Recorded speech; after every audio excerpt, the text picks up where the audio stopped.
Azonla, abolo mava paza si oyona bunti toto zala bugo.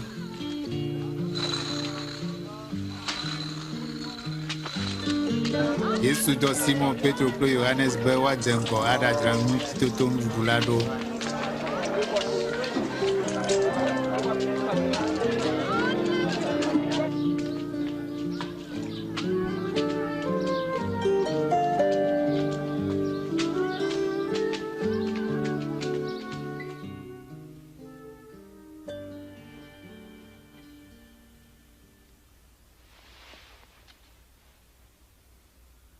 Me dive vient tobena madun tito levisi aklemi afine makpefu. Ela bena mele blona mi bena nye megal de keduga kpo vasire si me pe gomede de adze pan le mafia pelame.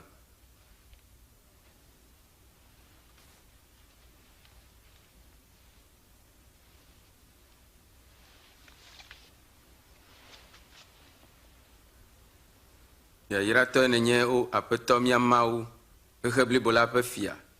Amesina kutsese doto wen time.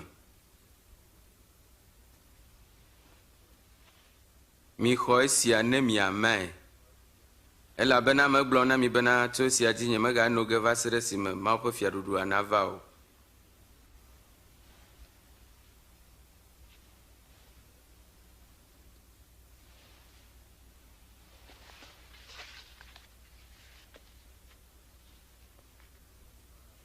Ya irato nenye o apeto mi amau hebli bola pe fia.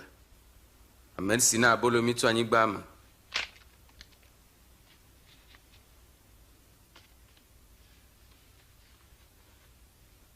Esi anye nye mtila si metona de miata.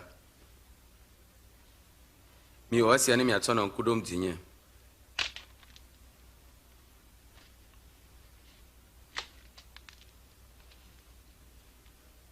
Plus si anye mbabla ye elale nye fume. Siwa kore anye de miata.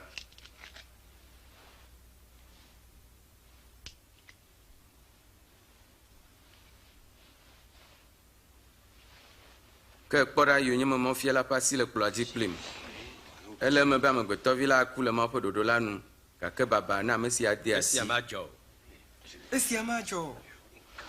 Mate majo. Yonko na mie apeto.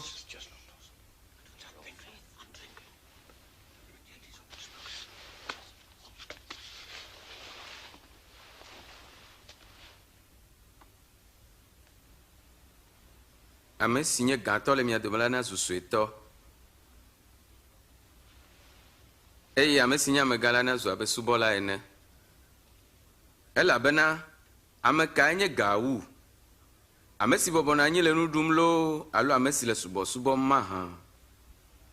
Ame si nɔ anyi lae. Ke nye la mele mia titina abe subɔla ene. Ke miawo la, mienɔ anyi kplim le tetekpɔwo me. Eye abale si fofo nye ɖo fiaɖuƒe ɖi nam ene la, nye hã mele eɖom ɖi na mi nenema.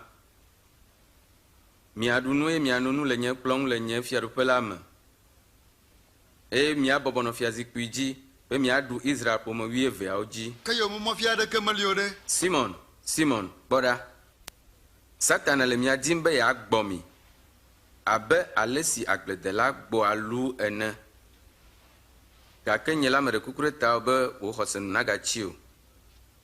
Eye gbe si gbe natrɔ va gbɔnye la nado ŋusẽ nɔviwo. Apeto, mesɔgbɔ be miaklo miayi gaxɔ me. Kple kume hã. Petro, mele gblɔm na wo be koklo mele atɔku ge gbea hafi nasẽ nu zi 3 be yemenyam o.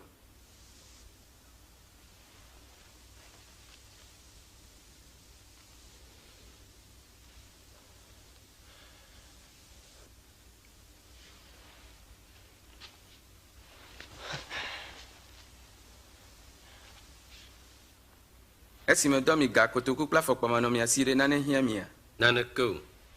Azɔ ame sisi ga alo kotoku le la ne tsoe. Ame sisi yi mele o la ne dzra eƒe awu ʋlaya tsɔ ƒlee. Elabena woŋlɔe ɖe ŋɔŋlɔ kɔkɔe me be wobu ame sia ɖe vodalawo dome. Eye nu si woŋlɔ ɖi le ŋutinye la le eme vavãvã. Kpɔ ɖa, ye ve nye si aƒetɔ.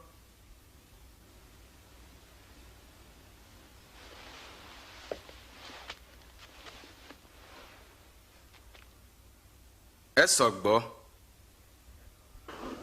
eye nunɔlawo ƒe aɖaŋuɖo ha kpe ta be yewoade ŋugble tso ale si yewoawɔ abu mo na Yesu la ŋu. Ete Satana ge ɖe Yuda si wogayɔna be Iskariot, ame si nye Yesu ƒe nusrɔ̃la 12 dometɔ ɖeka la me. Ewɔ babla kple nunɔlawo hena Yesu léle. Yesu dzo le Yerusalem eye wòyi Amito la dzi be yeado gbe ɖa.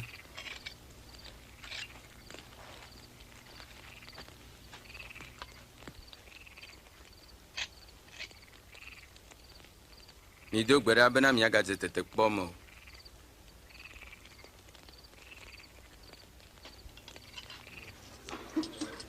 Yuda Iskariot de Yesu asi hexɔ denario blatɔ ƒe ko ɖe ta. Yesu nya be ɣeyiɣi la nɔ gogom na eƒe ku ɖe amegbetɔ ƒomea ƒe nu vɔ̃wo ta eye wòdo gbe ɖa.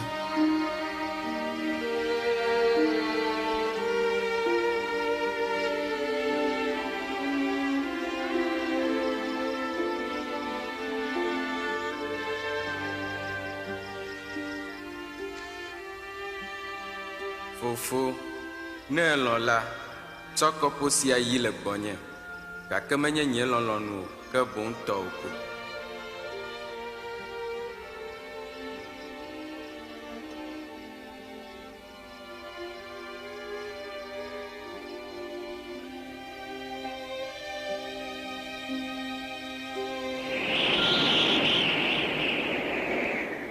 Eye mawudɔla aɖe tso dziƒo ɖe eɖokui fia hele ŋusẽ domii. Eye fifia ƒo ɖe ŋu abe ʋukɔ ene henɔ gegem ɖe anyigba tom.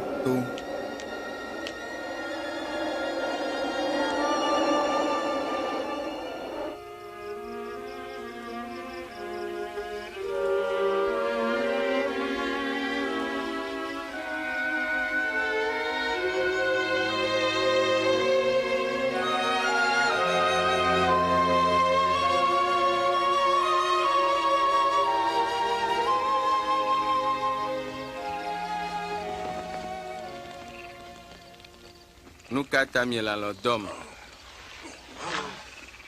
Mi tsitre. Mido gbe ɖa be miagadze tetekpɔ me o.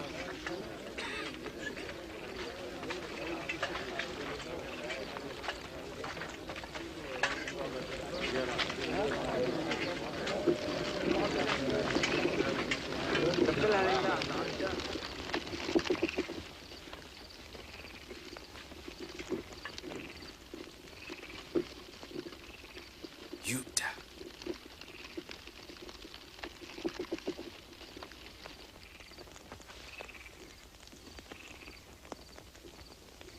Nu gbogbo ne tsɔ le amegbetɔvi la dem asi ma hã. Aƒetɔ, miadzawo kple yi ma hã.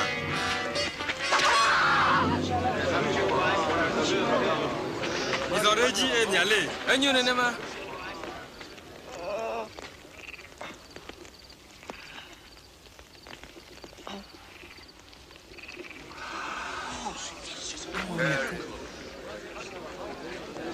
Ɖe wòhiã be miatso ɖe ŋunye kple yi kple kpo abe ale si wotsona ɖe adzodala ŋu enea. Ba wotso gbemenɔmawo xɔ me kpli mi eye miedzi kpɔ be yewoalém o, gake gaƒoƒo sia nye miatɔ. Eye vivimetɔ ƒe ŋusẽ le dzi ɖum.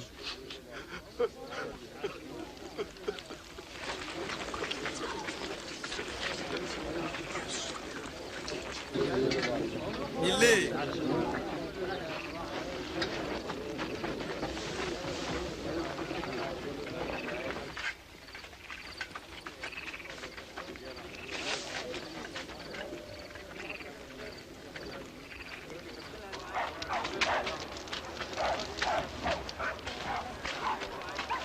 Dzɔŋunyuie.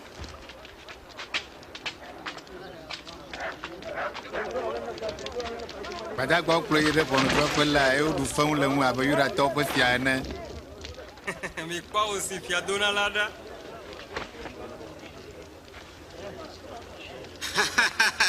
Gɔnu si gɔdzɔ gra na mi. Aƒetɔ bubutɔ, le mía ɖe gea, le mía ɖe gea. Esia hã nɔ Yesu ŋuti kpɔ. Nyɔnu, nyemenye gɔ hã o. Mekpɔ wo kple ve aɖe du.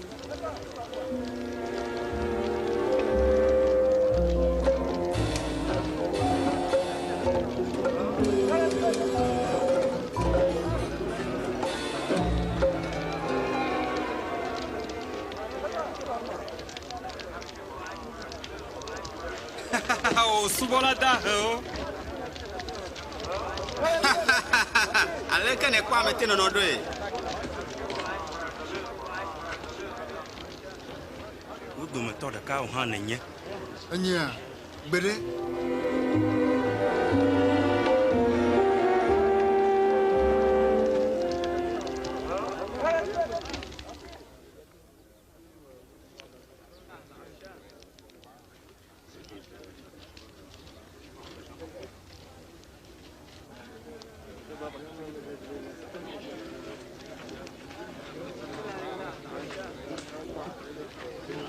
Dikeke aɖeke mele mo be ame sia hã nɔ Yesu yome kpɔ gawu la Galileatɔ hã wònye. O dzo le afi sia. Nye menya nu si tututu gblɔna lo.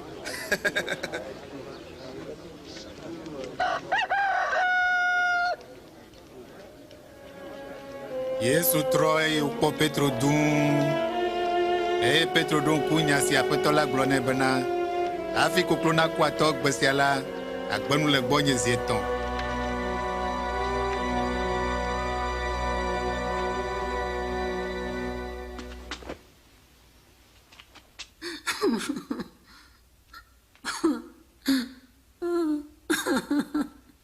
Aƒetɔ, míaɖe kuku na wo. Wòale si nèdzro le wò ŋusẽ ƒe gãnyenye la nu. Wò ame si tsɔ mía fofowo ƒe vodadawo ɖe ŋu, totsitsitsi ɖe wò nya la nu me la ke wo. Wò ame si do dziku ɖe ŋu, wò ame si metsrɔ̃ wo. Ɖe wò lɔlɔ̃ si nètsɔ na wo ta, eye ɖe wò nubabla la kple wò anukwaɖiɖi ta la, eve wo nu. Aƒetɔ.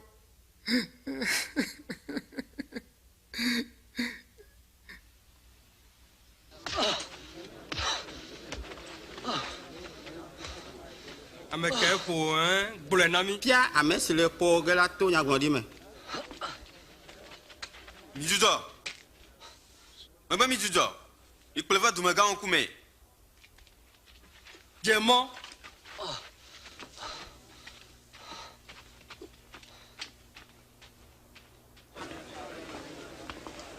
Dumegãwo kpe ta be yewoabia nya Yesu.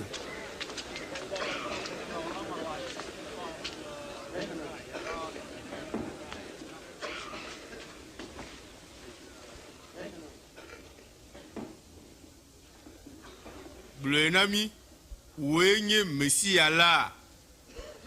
Ne megblɔe na mi la, miedzi nye xɔ gã se o. Eye ne mebia nya mi la, miete ŋu ɖo ge nam o.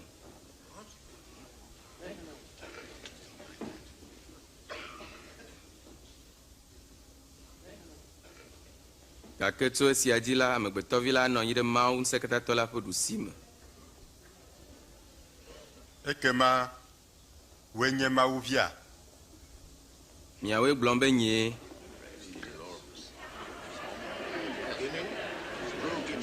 Ame kae na ŋusẽ be wòagblɔ sia? Eɖi fɔ. Míawo ŋutɔ míese nya siwo wògblɔ.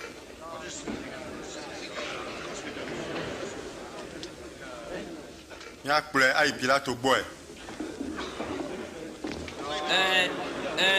Mikplɔe yi.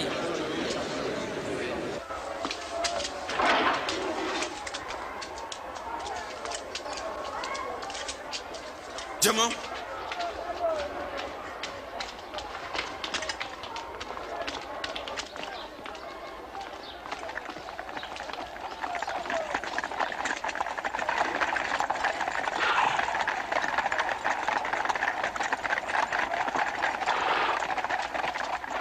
Ale wokplɔe ɖe Pɔntio Pilato gbɔe, ame si nye Roma dukplɔla vɔ̃ɖitɔ, ame si ɖeka xɔ na wo klẽ ame akpenanewo ɖe atitsoga ŋu. Miawoe nu ka dim miele le afi sia fɔŋli sia. Yele ŋutsu sia wòle tame trɔm na dukɔa. Ede zi dukɔ la me le nudzragbedoxɔ la me. To hehe ka dze nɛ. Tsoku fia nɛ. Nyemekpɔ ʋu aɖeke le ame sia ŋu si dze na ku o. Míedze si be agɔdzela wònye, egblɔ be womadzɔ nu ne fiawo dzi fia o, eye woɖe gbeƒã be ye nye Mesia, fia la. Fia. Woe nye Yudatɔwo ƒe fia la mahã. Wòe le egblɔm. Edze gɔme tso Galilea ke fifia eva ɖo afi sia. Tso Galilea. Galilea tɔe nye ame sia. Nenye nenema la, kema miana be Herodes nakpɔ egbɔ, eya ŋutɔ hã gale Yerusalem keke siawo me alo mikplɔe yi nɛ.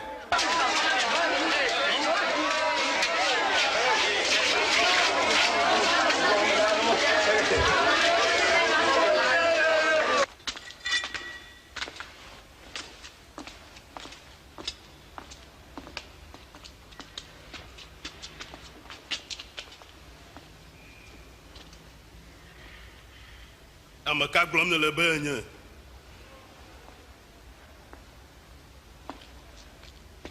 Ame kawoe yɔm nele be yeƒe nusrɔ̃lawo? Ame geɖe gblɔna be ete ŋu wɔa nukunuwo.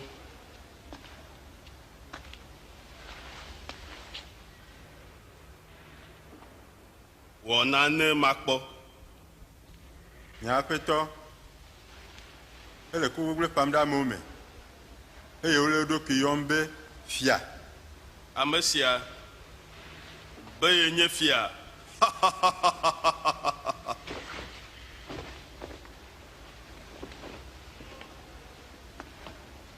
Bubutɔ. Miƒoe nyuie.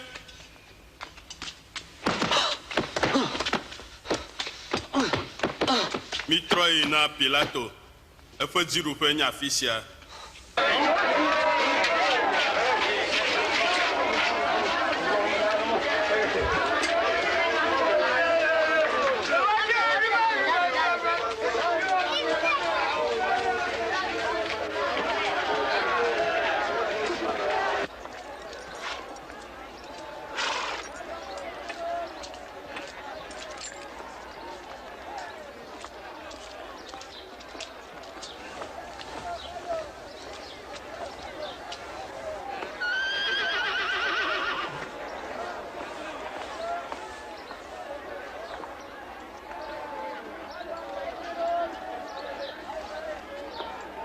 Ame sia mewɔ naneke si dze na ku o.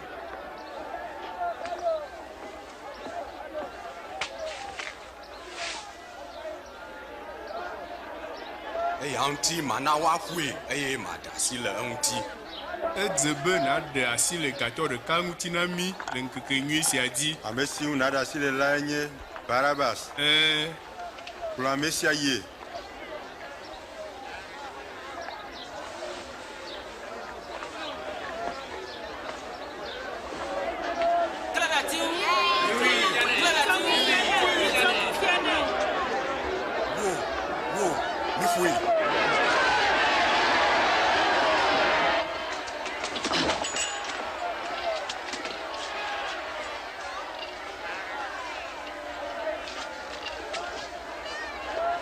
Nkalalam nele Pilato.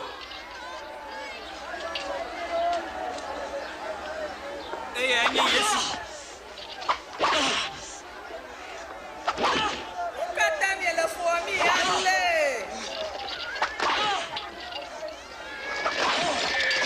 Yasilenu eye enye Mesia la. Ma wona na jobie.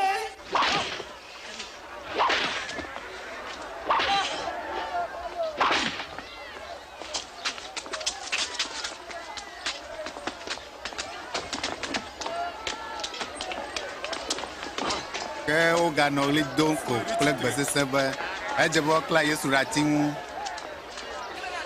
Ale Pilato tso kufia na Yesu. Eɖe asi le Barabas si wolé de ga ɖe tɔtɔdede dukɔ me kple hlɔdodo ta la ŋu na wo be woaklãe ɖe ati ŋuti.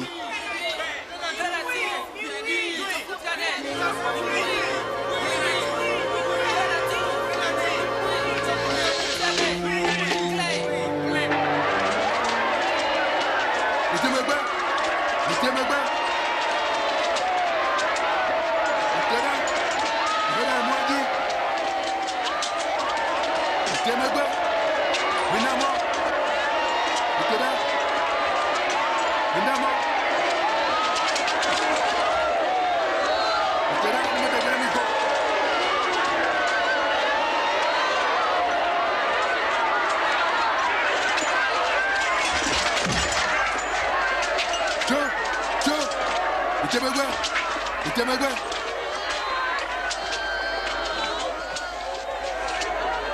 Wow. Encore Nkɔnye Simon tire ntɔ. Vas-y. Itsuka.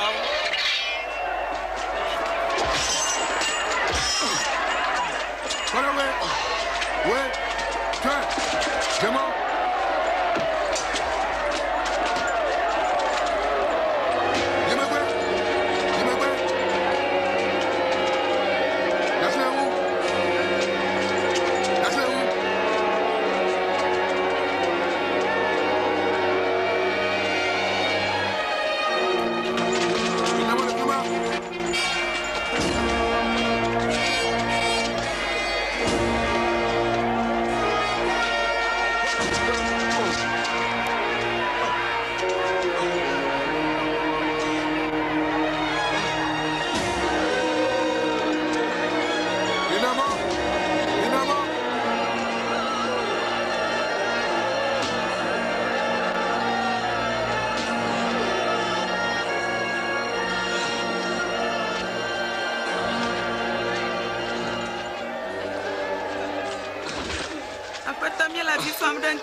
Continue, apeto.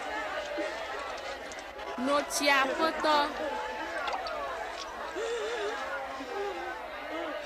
Mi Yerusalem nyɔnuwo, migafa avi ɖe ŋutinye o, ke boŋ mifa avi ɖe mia ŋutɔ kple mia viwo ŋuti. Elabena ne nu siawo le dzɔdzɔm ɖe ati mumu dzi ɖe, aleke wòahanɔ na ati ƒuƒu.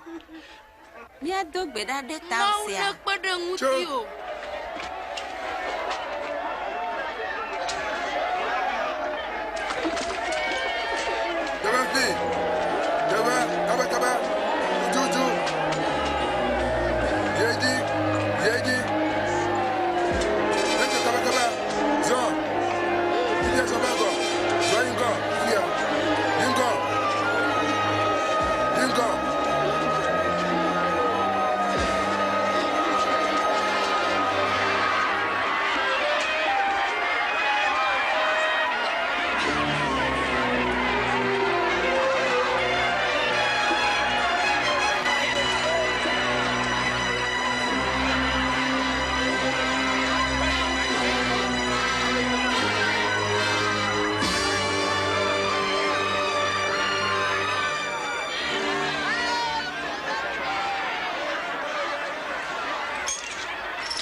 Fufu tsekewo. Elabe womenya nu si wɔm wole.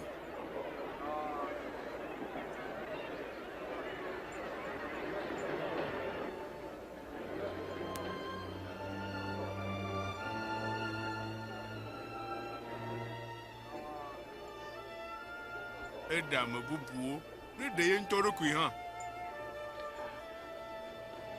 Ɖeɖokuiwoe nenye wò nye Mesia la, ɖitsɔ tsitsoga la ŋue. Wɔwo nukunua ɖewo miakpɔ.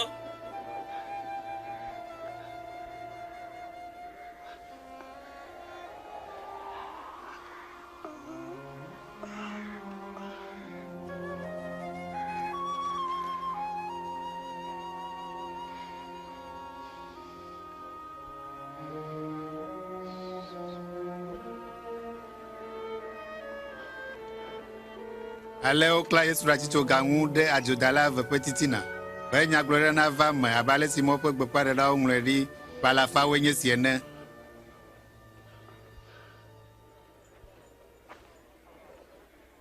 Mikpɔ amlimanyonyala gã ƒe awue nye sia.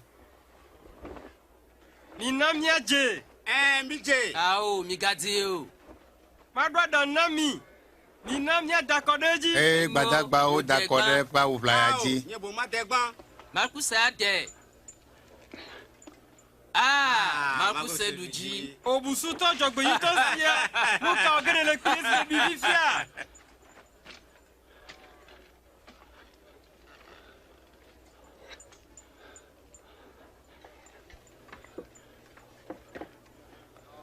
Ke wokla nuŋɔŋlɔ aɖe ɖe eƒe tagbɔ esi gblɔ bena Yudatɔwo ƒe fia nye esia.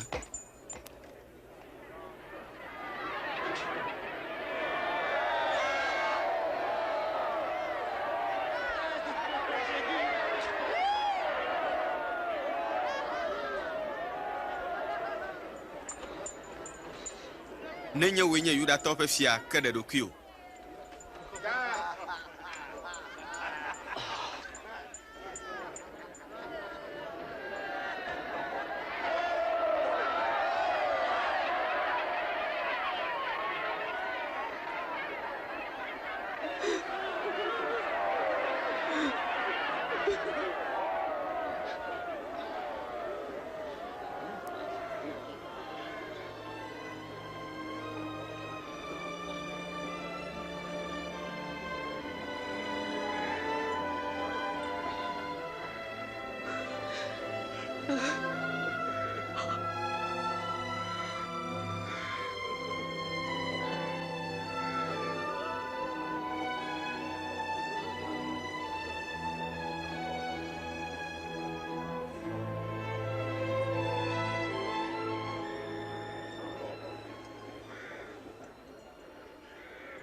Menye wò nye Mesia la wa. Ɖe wò ŋutɔ ɖokuiwo kple míawo hã.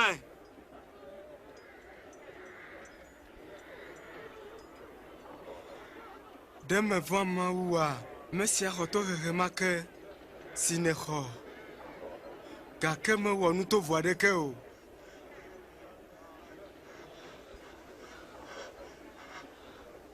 Yesu, ɖo ŋku dzinye, eva ɖo fiaɖuƒe la me. Vavã mele gblɔm na wò be egbea ke nanɔ paradiso me kplim.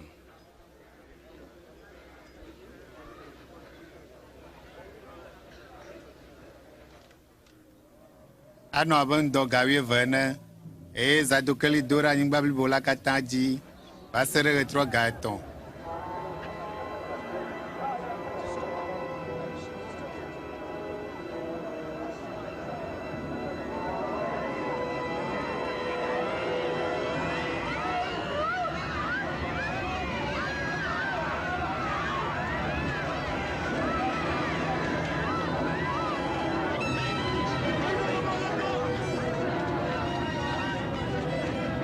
Eye Mawu xɔmetsova la dze tsẽ ɖe dodome.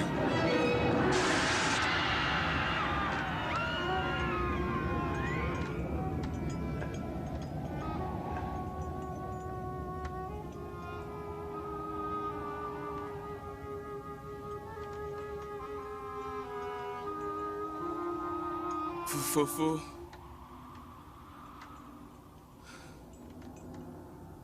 Asio me. Metsɔ nye bɔbɔ la de.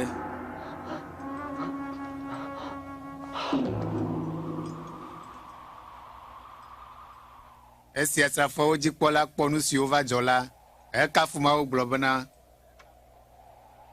ŋutikɔkɔe na Mawu nyateƒe ame sia nye ame dzɔdzɔe.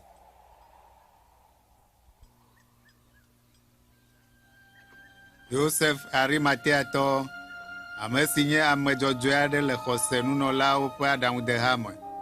Esi melɔ ɖe nuwɔna sia dzi o la, ya gbe tso Pɔnto Pilato gbɔ be yeaxɔ Yesu ƒe ŋutilã kuku la, aɖamlɔ yɔdo aɖe me hafi subɔsubɔɣi la naɖo le ɣetoɖoɣi.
Kemi, míaƒe tɔ ƒe ŋutilã kukua yome míedze.